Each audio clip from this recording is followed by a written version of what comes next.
Petit à petit, l'oiseau fait son nid. This French proverb guides how I make my junk journals whenever I'm creating them for other people or myself. And I'd like to walk you through how to do an easy 3-point stitch if you're new to refilling a journal cover you love.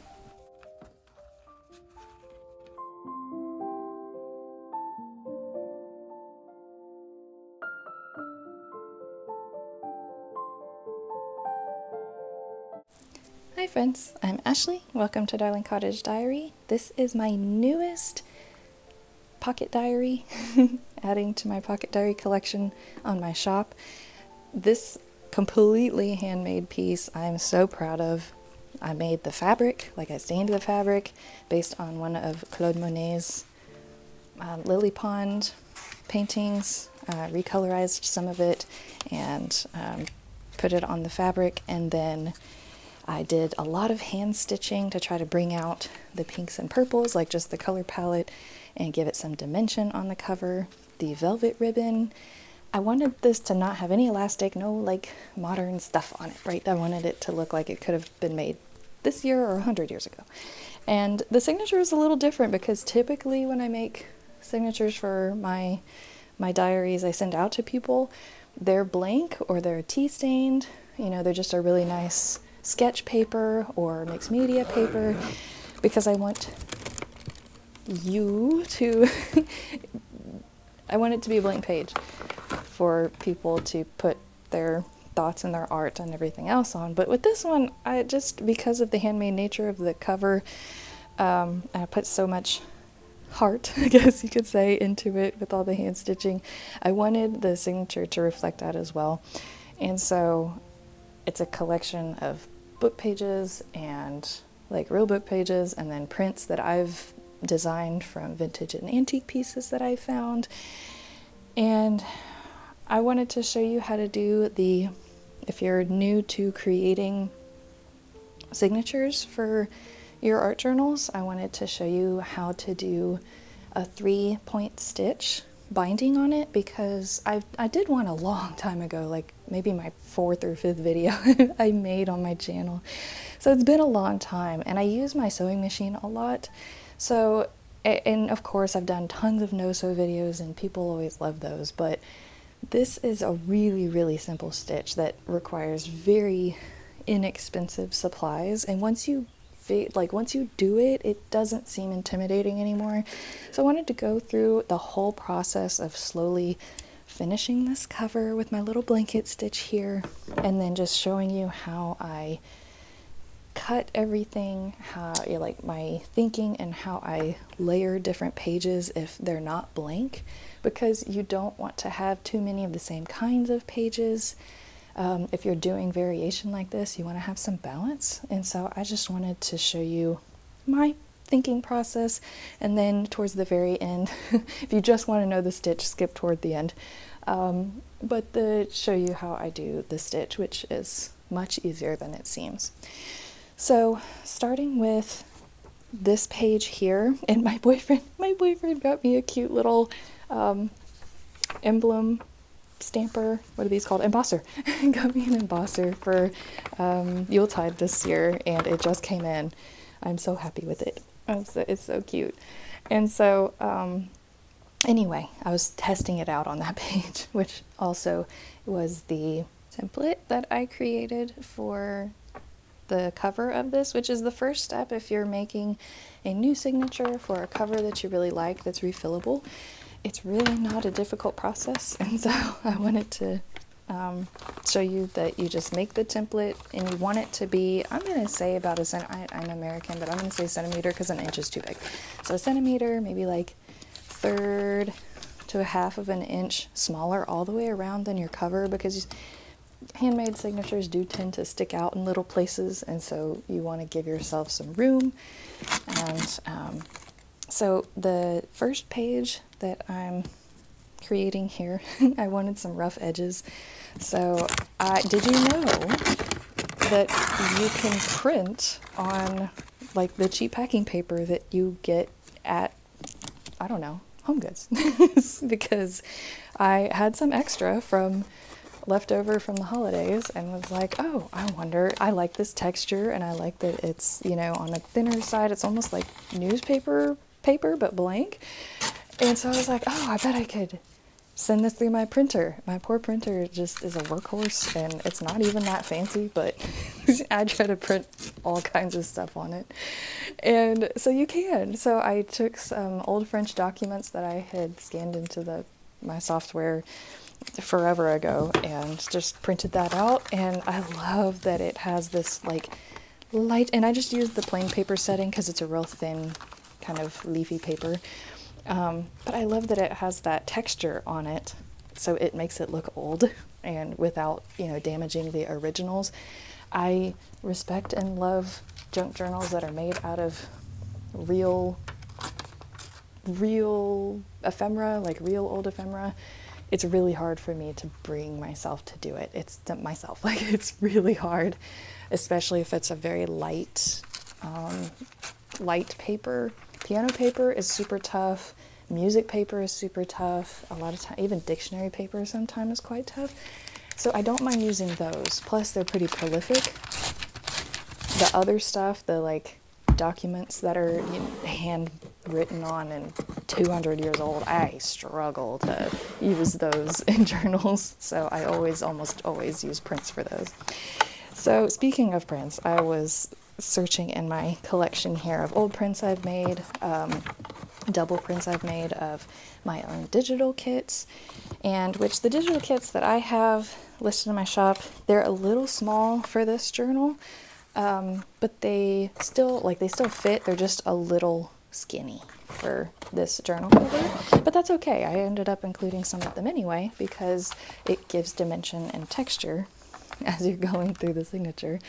So just trying to collect random little papers I had that were somewhat in the same color palette scheme that I was going for, which with the outside cover being so cool toned, I wanted to do more of a neutral tone on the inside, and a couple of pieces I found had more cool tones, and that was okay. But whenever you have a cover that's really striking of very warm or very cool collection, neutral is good, or sticking with that same kind of color palette is good. Having them opposed, I'm sure it probably looks nice. It would be overstimulating for me. So I want something, plus whenever you're working in an art journal, you kind of want it to be a neutral palette because you don't know what you're going to add to the page.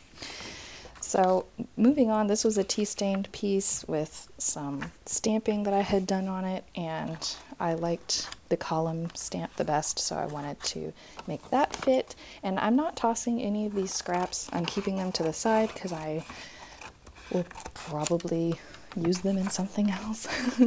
Scraps make excellent belly bands. They make great corner pockets. They make all kinds of, you know, good ephemera for adding back into the journal, especially if the original page is already in there. It's very complimentary, so I might just send them the whole bundle out with the journal of whoever decides to take it home. But this one was kind of thick but short, so I figured that would make a nice pocket. This is an old sticker from Ephemera Society. This is an old page from a Bella Grace magazine that I had used in another video a while ago, and it was on the darker side, but it still fell within that kind of neutral palette. And I loved the girl's hat and dress and everything and on the back, and the hat, I didn't even plan that. Like I found that hat pin that keeps it closed. I found that at a bead store, like bead/antique store, a few weeks ago, and I was gonna make a little beaded pin to go on there, and some of the beads are glass and they fell and broke while I was trying to like film this. I was like, this hat pin is just meant to be a part of this. It's screaming to be part of this because it matches one of the pages in here, and it just, you know, if we're talking about Giverny and all of the beautiful parks that you can go see, and you know, the wide brim hats that women would go and wear there, it's like it's meant to be part of this. So with this page, this was a handmade and printed piece that I found, and I didn't want to necessarily cut that edge off, so I thought the kind of lacy edge would add to it, but not be overwhelming.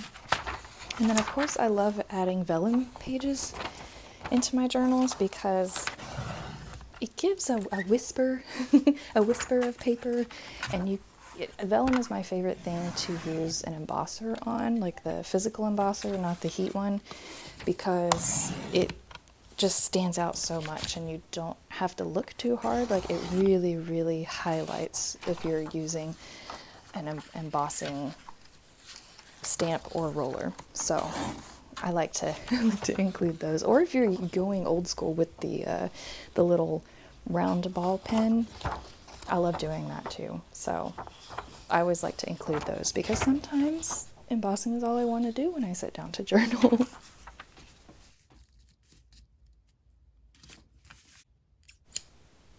So both front and back of this are prints from Ephemeris Society. You can find that on Patreon. I am resuming that. My issues with Patreon got settled.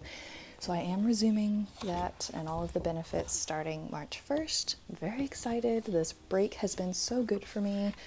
As my primary recommendation as an artist, if you are having any kind of creative block, please just take a break and either do a different kind of hobby or just get extra sleep, sit outside and watch the silly squirrels fight in the trees in your backyard. Like that's my best advice for getting for getting your creative juices to start flowing again.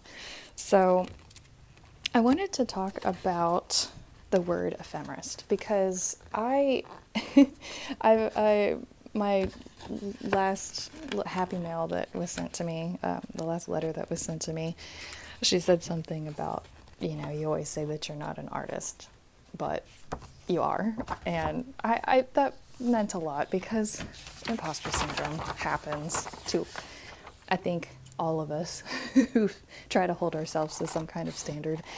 And in my mind, and I know better, but in my mind, the term artist is somebody who can paint really well or who can draw really well. Someone who is, Claude Monet or Lancé or just any number of famous people who can put a pencil or paint on a two-dimensional page and make it look like a photo, or something that to me in my mind is very narrow idea of an artist. And I don't think that way about anyone else. I think if you arrange cushions beautifully, you're an artist. I think if you can sing really well, you're an artist. If you can play an instrument, if you can make jewelry, if you can do all of these other beautiful creative things, you're an artist.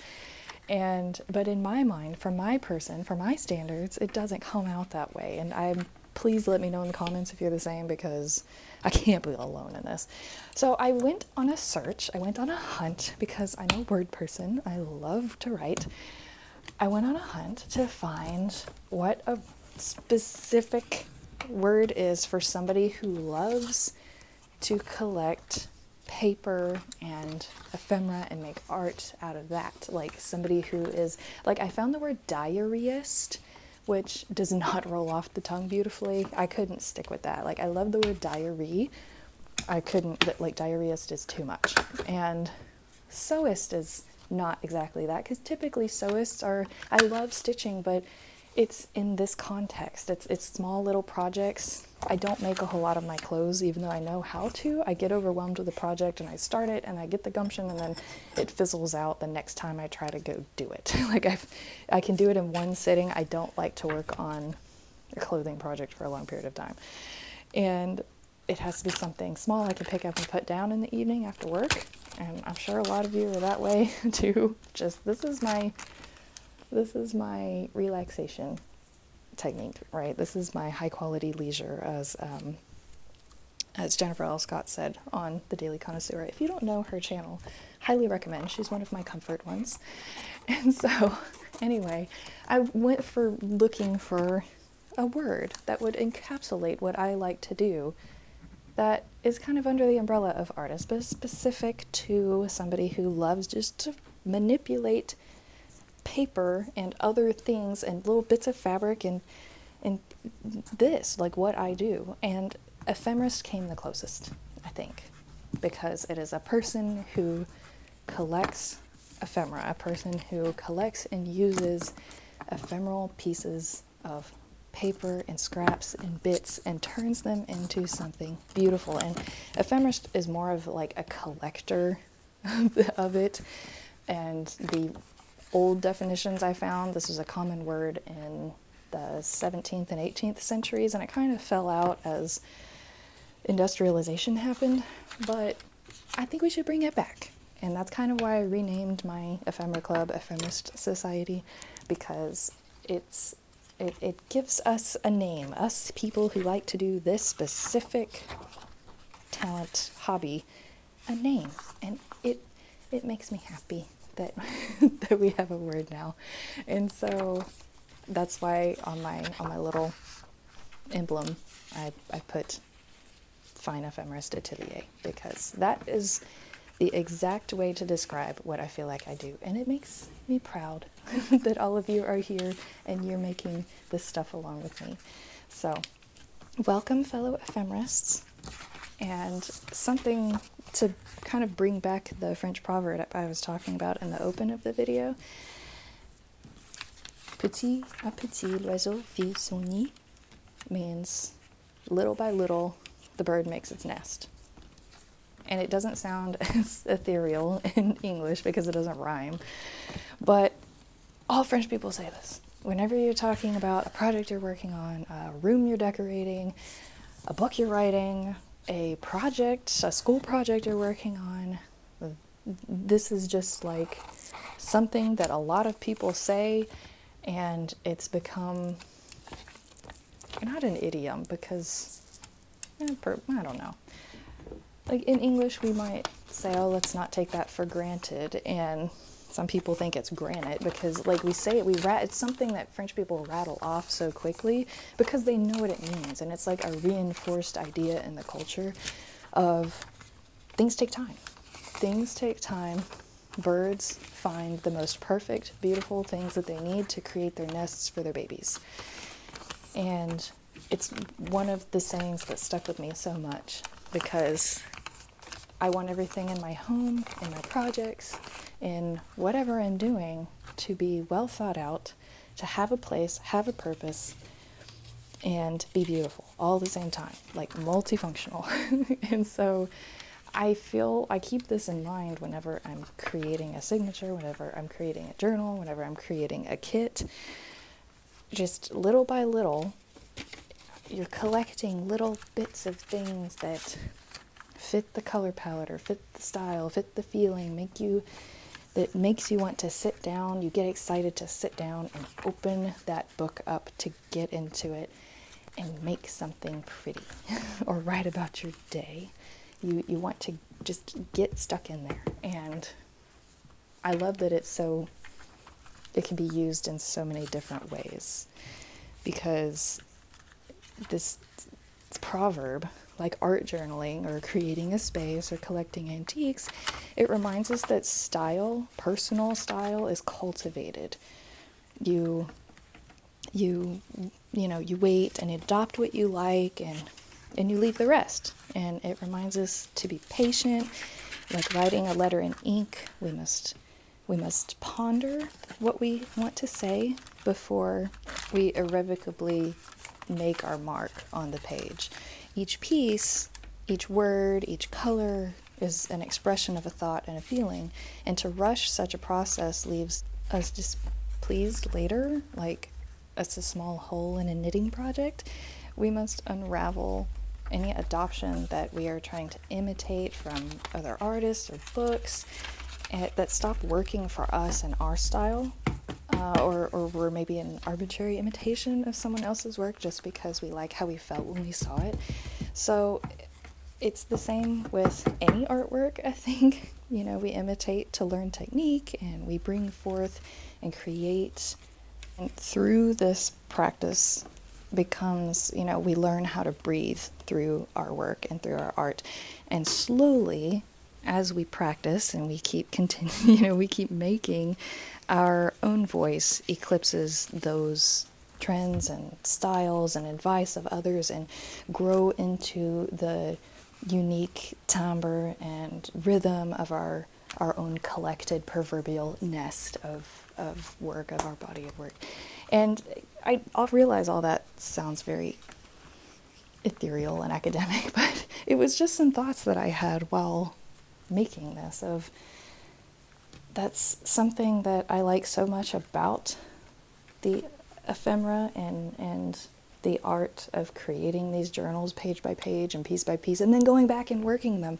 And it's just the layers of the stories that we can create and the rhythms of emotions that bring forth when we can look at a piece we made a year ago or 2 years ago or 5 years ago and remember what we were feeling at that time. And it's just one of my favorite things to do. It's clearly, I have a whole channel about it. So those are some parting thoughts I had. Let me know if you feel similarly or if I'm just thinking way too deep about all of this. When it comes to the 3-point stitch, we'll get technical now. I'll come off of my academic high horse here. Making the 3-point stitch, you start in the middle, and you can use a measurement. I don't, because I find that fussy and stressful. So I'm just using, this is actually a sculpting tool for clay. You can use that, or you can get an actual awl that's much more comfortable. I'll link an awl in the YouTube shopping or whatever so that they don't bury my video. So if I don't do that, it's just better if I play YouTube's game. But in either case, I will link both the little kit that I'm actually using, the sculpting pieces, as well as the waxed thread and large needles and everything that I'm using, because it's like the awl is usually a couple dollars, the wax is usually like $1.50, and those kind of needles, again, they're just max $3. You could get out of this with $10, and you can use it to make as many signatures as you want. So I start in the middle and use the awl or the poker, whatever you're using to poke the holes through. Start in the middle, because your eye is good at always finding the middle of things, and then and then just bisect both above and below that hole, and use corsage pins or sewing pins or something else small like this. You could use an earring if you really wanted to keep the hole open, and so that the pages don't get messy and out of alignment. That is what happened right here as I'm speaking, and so I kind of had to repoke everything through to align the holes back up and keep them there as you're stitching, and it makes this process so much easier than just making the holes, pulling them all out, and then trying to line everything up. That is an easy way to get frustrated. We don't want to do that. This is a relaxing project. And so after you thread your needle, you start in the middle, go up and around the outside of your signature, come through, and then go all the way down to the bottom, and then back up through the middle. So you're making like a giant letter D on the inside, like the curvy part. The belly of the D is on the inside of your signature, and it's meeting in the back of the D in this center hole on the outside. And then you tie it in the middle. I like to leave, you can do, if you wanted to like remove pages and work on them and then put them back in the signature, or if you wanted to realign them, you change your mind later or something, you can always tie a bow. This wax thread is very forgiving. It doesn't come unraveled very easily. It sticks pretty well together. So you could use a bow, and it's also cute. Or you can use a knot if you want it to be a more permanent situation. That's what I did, because I didn't want them coming apart as this was being traveled to somebody. And cut some of the excess, and then you're finished. And I only had the one pocket in this signature. I know a lot of journaling artists, ephemerists, like just fully making full out ruffles and just lots and lots and lots and lots of texture in their journals, but I want to leave that to you.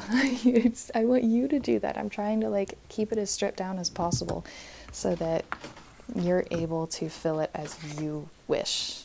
And I'm so excited to use this. It's my very first thing I'm creating with that. I'm so excited to use that in embosser.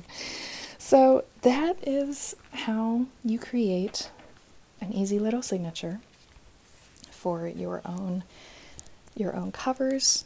If you want to continue using a cover, I'm really enjoying making these, by the way. And the last two I made, the Coquille journal, those got bought immediately, and so clearly my audience liked these too. And this is how I'm relaxing after work every day, is just making these little stitches. And then yeah, this is just what I felt like making a video on today. So I hope you enjoyed this, friends.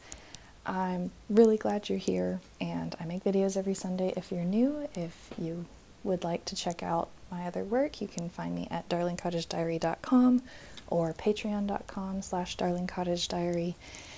And I will be back next week. I hope this gave you some ideas and inspiration, and thank you so much for watching. Please give me a thumbs up and a follow maybe if you'd like to see more videos like this from me. I hope you have a wonderful week, friends. Thank you for being here. Bye!